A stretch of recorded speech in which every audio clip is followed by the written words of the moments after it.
SRC act అంటే state reorganisation act స్పష్టంగా చెప్తుంది. ప్రతిపాదించబడి ఆల్రెడీ శాంక్షన్ అయ్యి జరుగుతుండే ప్రాజెక్టులు, కంటెంప్లేట్ చేసి ఉన్న ప్రాజెక్టులు, వాటిని మార్చకూడదు, అవి కొనసాగించాలి. ఆ చట్టం ఉండగా కూడా వాటి అన్నిటిని కాదని వీటిని మొత్తం అబాండన్ చేసి పడేసిండ్రు. అట్లా చాలా చేసినారు. అక్కడ గోదావరి మీద చూసుకుంటే దేవునూరు ప్రాజెక్టు కావచ్చు, ఇచ్చంపల్లి కావచ్చు, రకరకాల ప్రాజెక్టులను అబాండన్ చేసినారు. అందులో అతి తీవ్రమైనటువంటి అన్యాయం మహబూబ్ నగర్ జరిగింది. ఇలా మహబూబ్ నగర్కి ఇచ్చే పాలమూరు ఎత్తిపోతలో మరొకటి కొత్త స్కీమ్ కాదు. గతంలోనే 174 టీఎంసీలకు ప్రాజెక్టులు రూపకల్పన జరిగి అంత అయింది.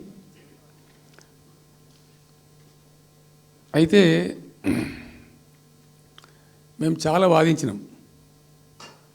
మధ్యలో బ్రిజేష్ కుమార్ ట్రిబ్యునల్ వస్తే కూడా అక్కడ పోయి ఆ ట్రిబ్యునల్ని కలిసి చాలా ప్రయత్నాలు చేసినాం.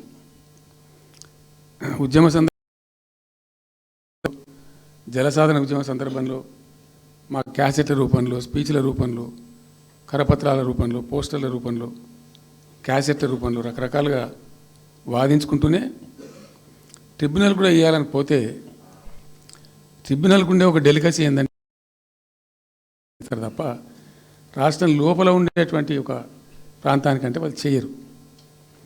మీకు రాష్ట్ర హోదా లేదండి, మీరు ప్రాంతము, మీరు రాష్ట్రంతో కొట్లాడుతున్నారు, అది వేరే సంగతి, కానీ మేము స్వీకరించలేము, తీసుకోలేము చట్ట ప్రకారం అని చెప్పి వాళ్ళు నిరాకరించారు.